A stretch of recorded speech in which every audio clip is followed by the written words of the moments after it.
I was 34 when I left. Not just the house, not just the neighborhood. I left the country.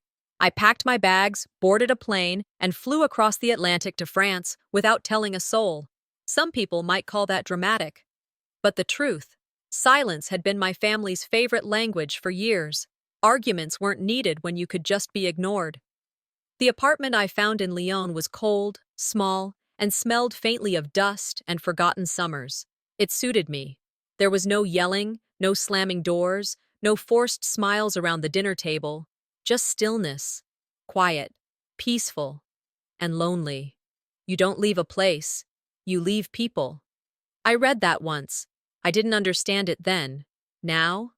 It clung to me like the coat I didn't bring. 3 weeks before Christmas, and nobody knew I was gone. It had started, as most things do, with something small. Thanksgiving. My sister hosted it, like always. Her big suburban home outside Chicago, white pillars, fake snowflakes stuck on the windows, the smell of cinnamon and passive aggression. I showed up on time, brought a pie no one touched.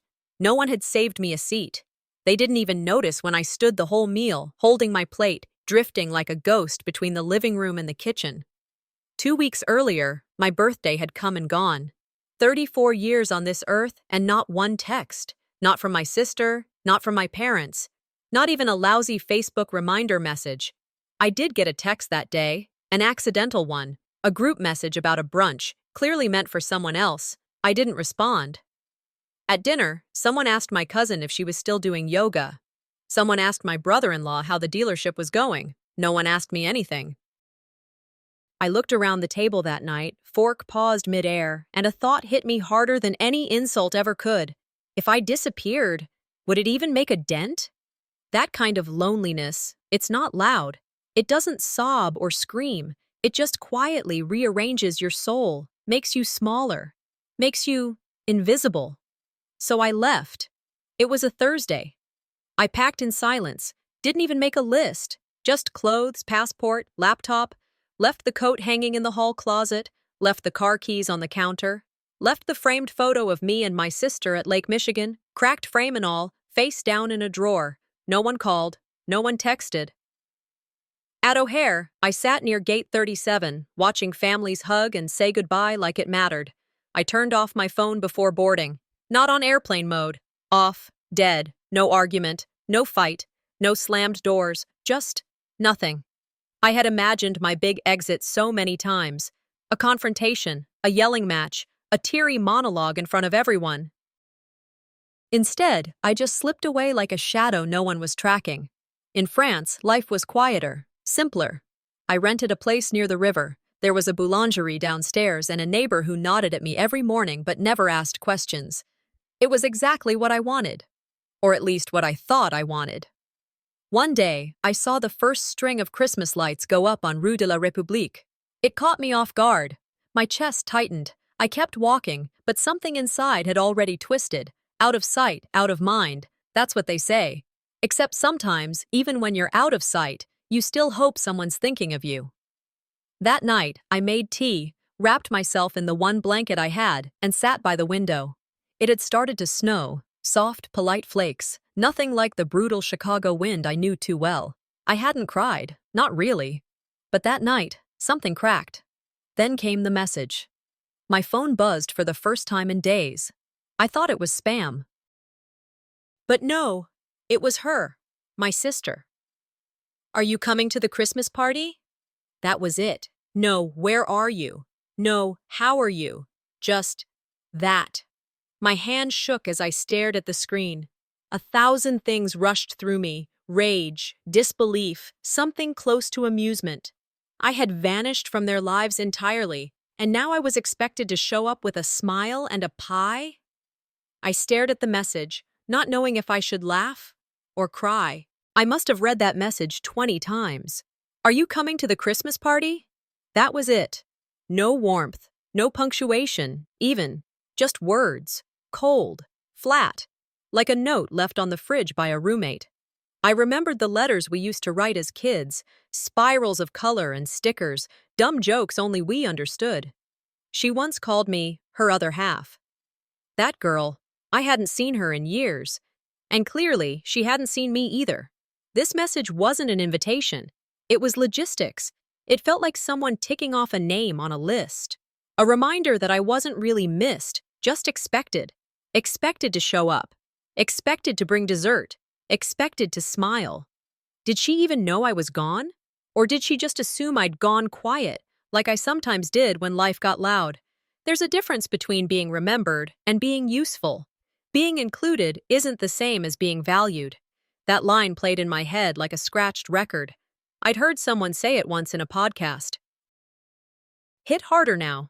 Curious and against my better judgment, I opened the family group chat. I hadn't looked in weeks. Should have left it alone. It was still active. Very much alive. Threads of chatter about centerpieces, wrapping themes, who was bringing what, like a machine that never stops churning. My name was there, in bold. Do we still need Zeph to bring the dessert? No one even asked where I was, just assumed I was somewhere nearby, silent but compliant. I hadn't been at Thanksgiving, not a peep from anyone about that. But sure, Zeph will bring the pie. She always does. Bitterness burned slowly, not like fire, more like ice in the chest. And then I saw it. A meme about flaky family members with a cartoon turkey ghosting dinner. My sister had posted it. My cousin had tagged me. I stared at it, not angry, not surprised, just hollow. This was what I was to them, a punchline, a dessert deliverer, a ghost. It's funny. In America, we have this idea that family always comes first. But really, the quiet ones in the family, they're the first to be forgotten, especially when they stop playing the role they were silently assigned. I closed the chat, but it stuck in my head. That tag, that meme, that blind assumption that I'd just show up because I always had. Here in France, things were different. My neighbor left a jar of homemade fig jam outside my door last week. No note, no expectations, just kindness. I watched an older couple from my window this morning, shuffling across the street in slippers and trading baked goods. No big events, no holidays, just a moment between people who remembered each other. Back home, everything was event managed. Holidays weren't about connection, they were about photos, decorations, Instagram stories. Maybe I was raised to be helpful, not heard. And when I stopped helping, they stopped looking. My sister doesn't hate me, she just doesn't see me. I was background, a prop, a reliable fixture.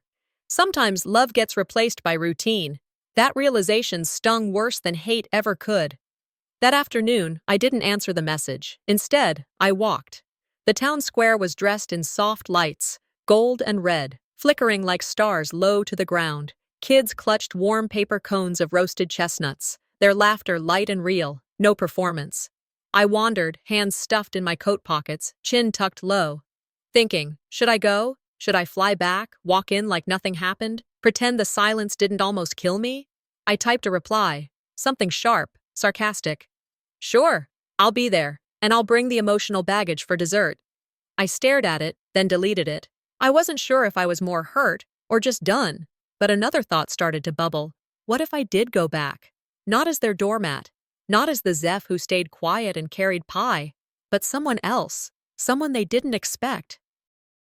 Someone who didn't need to be needed anymore. You teach people how to treat you by what you tolerate. That quote hit different now. It wasn't just a slogan. It was a mirror. That night I drafted a message I never planned to send, and a plan I never thought I'd make. I stared at my laptop in the dim light, thumb hovering over the login button. The old family Zoom link flickered on screen. I told myself it was curiosity. Maybe I just wanted to feel that pull again. The weight of their voices. So I clicked. When the meeting loaded, I slipped in quietly. No announcement, no entrance, just black screen, muted. The familiar faces were there. My sister, my mother, my cousins. The war had begun without me. My name floated through the digital air. Do we invite Zeph again? As though my absence was a checkbox issue. Someone said, she always finds a way to make things complicated. Laughter, dismissal, judgment. I sat muted, camera off, invisible yet present. My heart flared.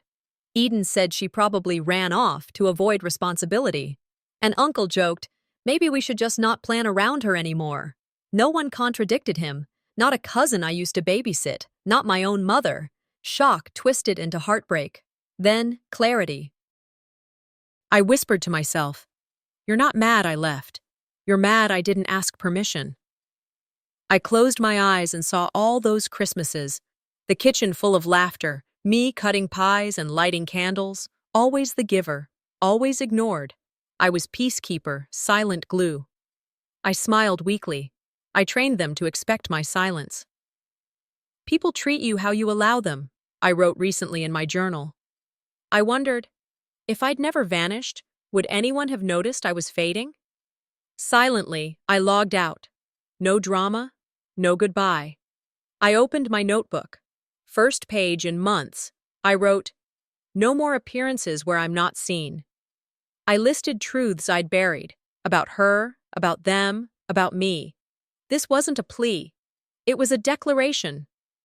Family is who checks in, not who checks boxes. Words I'd heard growing up. They never made a difference then. I hoped they would now. Rain tapped the cafe windows, soft, steady, insistent. I walked in, boots damp, shoulders tight. I needed space to think, to feel. I slid into a corner booth, the glow of a single lamp over me. I opened my journal, fingers hovering over blank pages. Then I closed it, pulled out my laptop. The rhythm of keys somehow felt more honest. I typed her name, Eden. Then I wrote, page after page of truths I'd kept inside. The loneliness at Thanksgiving, the birthday she forgot, the silent dinners, the roles I was born into but never asked for. I didn't name them as villains, just stated what was real. No flourish, no guilt-tripping, just clarity. I titled it, Things I Can't Say at Christmas. I never meant for it to leave drafts, never meant for it to carry this power. I paused, my fingers trembling. I saved it to drafts. But somewhere, I was logged into the same account tied to our family calendar. One wrong tap, or maybe instinct pushed me. Suddenly it sent, subject line read, "Read if you dare." My heart dropped. I double-clicked, sent. It was gone. Moments later, my phone buzzed. Eden's name. Panic clutched me. I let it go to voicemail. But strangely, I felt lighter. That truth was out. Maybe someone needed to read it more than I needed an apology. Text pings came. "I didn't know you felt that way. I'm sorry." A cousin, an aunt. They said things I never expected. But Eden remained silent. No phone call, no apology, nothing. I pictured her reading it, slow burn of betrayal, hurt, disbelief, everything I feared.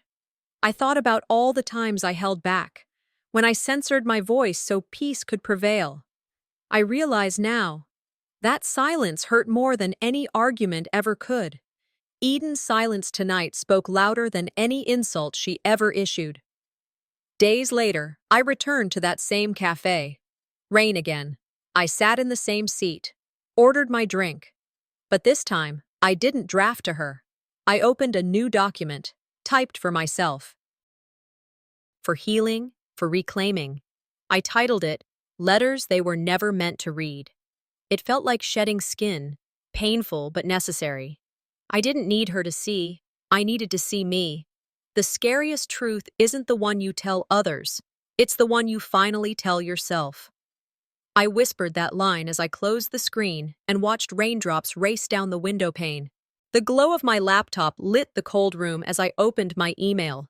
In my inbox sat a glossy invitation. Eden's Christmas party, all shimmer and script. I'd expected perhaps silence or an oversight. But this, it felt choreographed.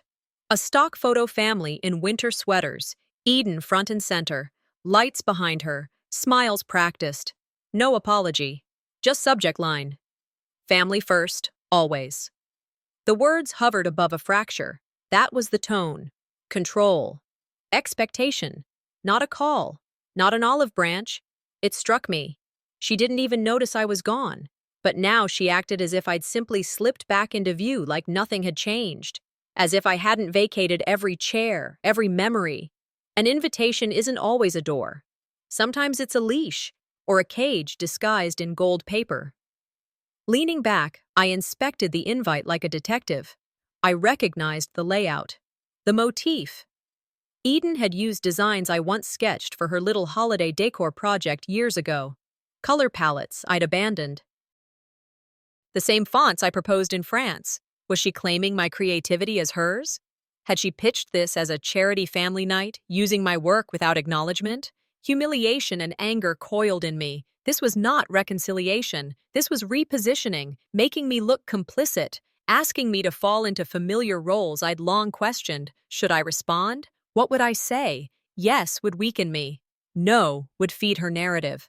I closed my eyes. I thought of all the times she'd called family duty, asking me to step back into scenes that diminished me. If I go, I wondered, will I walk into another show? Defining lines shifted inside me. I pulled up my reply window. Drafted words, polite, vague, borderline distant. But I stopped. I refused to send what I didn't mean. I called a friend in Chicago. Am I overreacting? She replied, You're underreacting. They're banking on that. Her voice tightened something in me. It wasn't about being nice anymore. It was survival. I opened a list. Conditions. If I go, credit, respect, acknowledgement. If not, clarity, boundaries, distance. I bought my ticket home, but I didn't tell anyone. I chose a later flight, allowed ambiguity. I ordered a simple dress, understated, confident, and I rediscovered files I'd tucked away. Emails, sketches, timestamps, evidence of my existence, my work, my voice. I used to believe confronting destroyed peace. Now I believed peace needed confrontation. In that quiet evening, I felt a shift, not vengeance, but posture. I typed into my journal. Maybe this isn't a trap, maybe it's my stage. I clicked purchase. The decision felt heavy, but the resolve felt lighter. I stepped into the hall, wearing a calm I didn't feel. The Christmas lights cast soft glows against the walls, garlands hung, music playing quietly. Guests paused mid-conversation as I crossed the threshold. I felt their stares, the silence like a cord pulling me back into that absence, one I no longer accepted. The invitation had been bait. This night was my reckoning. My voice steadied. This is my stage now, not their showroom. No one greeted me, no welcome. But I noticed eyes flicker, an aunt stopping laughter, a cousin tilting coffee cup. Soft carols filled the space, but the tension felt sharper than any melody. I moved toward the photo display, evening gowns, wrapped presents behind glass, and edged close. I slipped in the original photo I'd carried, me and Eden as kids, corner of my smile chipped. Under it, I placed a note I'd written earlier. You built your holiday on my absence. No flourish, no announcement, just truth. Someone near a table murmured. I stepped back, slipped into the mix again, unseen but deeply felt. Dinner began. Conversations drifted until I stood, cleared my throat. I asked to speak. The room quieted. I projected a slideshow. Slide 1. Timestamps of holiday decor ideas I shared years earlier. Slide 2. Messages from our group chat. My replies erased, names omitted. Slide 3. Design files Eden sent without attribution. Murmurs rose. Some leaned forward. Others stared, stiff. I narrated each, voice calm but firm. You used my work, erased my name, assumed I'd always play your role. I saw Eden's face blanch, Rowan's jaw tighten. Then, in the final slide, I dropped the bomb. A contract, signed in my name years ago. It tied the venue, decorations, and expenses to an agreement she claimed she never saw, legally mine. The air shifted. Guests gasped. Eden's lips parted. This wasn't my return. It was my reckoning. I said it quietly, letting it land. I demanded no apology, only acknowledgement, respect. I walked out before questions broke out, snow dusting the steps, door clicking closed. For once, I left holding my dignity. The hall still smelled of pine and roast turkey. I hadn't sat down since my speech. I'd been drifting near the exit, watching clusters of people whisper. A part of me wondered if I'd already said enough. Then the lights dimmed. Someone tapped a microphone and announced, "We have a special treat, a family tribute video." My stomach tightened. A projector hummed, and a slideshow began rolling across the screen. Baby photos, birthday cakes, graduation gowns, holiday dinners, every frame glowing with nostalgia, and my absence. Eden's smile widened at the opening montage, like she was basking under a spotlight. I whispered in my mind, they remembered everything, except me. A hollow space opened in my chest, deeper than anger. Gasps rose around the room. A cousin's voice carried softly, "Where's Zeph in this?" Eden's eyes darted, her practiced expression slipping. Rowan chuckled nervously. "Oh, this old slideshow. Just a design choice." A few polite laughs died quickly. Others stared at the screen, shifting in their seats. The silence was heavier than any noise. For the first time, they weren't reacting to me. They were reacting to my erasure. I stood still, letting the discomfort grow. Power had shifted without me saying a word. Then Camille, one of the older relatives who'd always hovered at the edges, stood up. She held a folded letter, her hands trembling slightly. "I wasn't going to do this," she said, "but someone needs to hear it." She opened the page.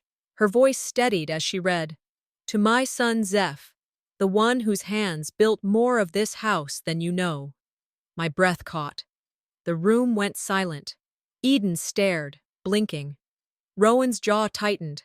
Camille continued, revealing how she'd kept letters and photos for me all these years. Pieces of me the family had tried to erase. I felt my throat close. Shock cracked open into vindication. I'd waited so long for acknowledgement, I stopped believing it would come. Tears welled, but not from weakness. They were proof of a wound finally named. I rose slowly, meeting eyes across the table. No shouting, no dramatics. "Thank you," I said, voice low but clear. "Thank you for not seeing me. I won't stand silent for your version of family." Chairs creaked. Some relatives looked away. Others blinked hard. I turned and walked toward the snow-dusted entrance, the projector still flickering behind me. As I reached the door, a final slide flashed onto the screen. Someone had added it without warning. "We forgot you." Gasps erupted. I didn't look back. Outside, the night air was sharp, clean. For the first time in years, I felt weight lift from my shoulders. I leave this night, not ignored, but remembered. The hall behind me still hummed with confusion, even after I'd stepped outside. Through the glass doors, I could see Eden gesturing to the DJ, trying to restart the family songs, as if music could glue the cracks back together. Guests moved like restless shadows, some visibly unsettled, others pretending nothing had happened. I stayed at the threshold, snow catching in my hair, listening to the muffled voices and clinking glasses. For years, this was the space they gave me. Small, combustible, reserved. Now I stood in the cold, breathing slow, feeling a calmness that wasn't soft, but solid. Shock had burned off into something else. It wasn't anger anymore. It was clarity. The door burst open. Eden stepped out, her coat half on, her face sharp with panic. "You just had to make a scene," she hissed, snow swirling between us. "You're running away again, Zeph. Always running." Her voice cracked. I met her eyes, my breath steady in the winter air. "I never left to hurt you," I said quietly. "I left because you never invited me to stay." I slid a folder from my bag, held it out. "Everything in there is tied to me. The designs, the contracts, even this venue. You built tonight on my work." Eden's expression shifted from fury to disbelief as she took the folder but didn't open it. "You're lying," she whispered. I shook my head. "No." I just stopped lying to myself. Snow landed silently between us like punctuation. "I'm not your stagehand," I continued. "I won't come back under your terms." She didn't speak. Her hands tightened on the folder, knuckles white. Through the windows behind her, I saw faces peering out. Some shocked, some ashamed, some torn between stepping outside or pretending not to see. I turned toward my car parked under the streetlight. "You don't get to erase someone by smiling at their absence," I said over my shoulder. The line hung in the cold like steam from my breath. I reached the car and opened the door, then paused. In the glove box sat the old printed invitation. I pulled it out, folded it once, and placed it back carefully. Not as a relic, but as a marker. I don't leave this night, I murmured to myself. I walk into who I already am. The engine started with a low rumble. Snowflakes drifted across the windshield, each one catching the glow of street lamps. In the rearview mirror, the hall looked smaller than ever. They had called me invisible. Tonight, I left them no choice but to see. 1 week after Christmas, I sat alone in my apartment overlooking the city. The quiet was not empty. It was mine. No clinking glasses, no fake laughter, just the low hum of the radiator and the faint echo of fireworks someone had set off early downtown. I'd lit a single candle on the kitchen table, not for ritual, but to mark the line between who I was and who I'd become. The chaos of the party felt far away, like a dream I'd finally woken from. For the first time in years, my body wasn't braced for the next phone call, the next demand. This is peace, I thought, watching the candlelight dance. Not the absence of noise, but of expectation. I leaned back in the chair, staring at the flicker of light, and let myself breathe. The mail had piled up on my counter. I sifted through bills and flyers until one envelope caught my eye. My aunt's handwriting. Inside was a short note. Sometimes the bravest thing is walking away. No apology, no plea, just a simple truth. I read it twice. A voicemail from Eden still sat on my phone. She'd left it 2 days ago. Stammering, not apologizing, just trying. I pressed delete, not out of spite, but out of release. My thumb hovered over the trash icon for a second, then I exhaled and tapped it. Some bridges don't need burning, I thought. You just stop crossing them. The silence afterward wasn't heavy. It was light, almost clean. I had started redecorating this small space without realizing it. The boxes from France were unpacked. Soft lights now lined my bookshelf, casting a warm glow over photos I'd taken on my walks along the promenade. A new plant sat by the window, its leaves glossy and green, something alive just for me. On the wall hung a map covered with pins of places I wanted to go next. Not to escape, but to keep moving on my own terms. I opened my journal and wrote a single line. Not every story needs an ending with applause. My handwriting felt steadier than it had in months. The experience hadn't just broken me, it had shown me my shape. Midnight crept closer. I stepped out onto the small balcony, the metal rail cold under my hands. The air smelled of snow and fireworks. In the distance, colors burst against the night sky. I imagined myself a year ago, standing on this same balcony, unsure if I even had the right to take up space. Now I saw how far I'd come. A quote from Maya Angelou drifted into my mind. I can be changed by what happens to me, but I refuse to be reduced by it. I smiled, not triumphant, but at peace. I closed the balcony door, turned off the lights, and let the quiet settle. This chapter is mine, I whispered into the dark. Not all homes are places, I thought. Some are choices,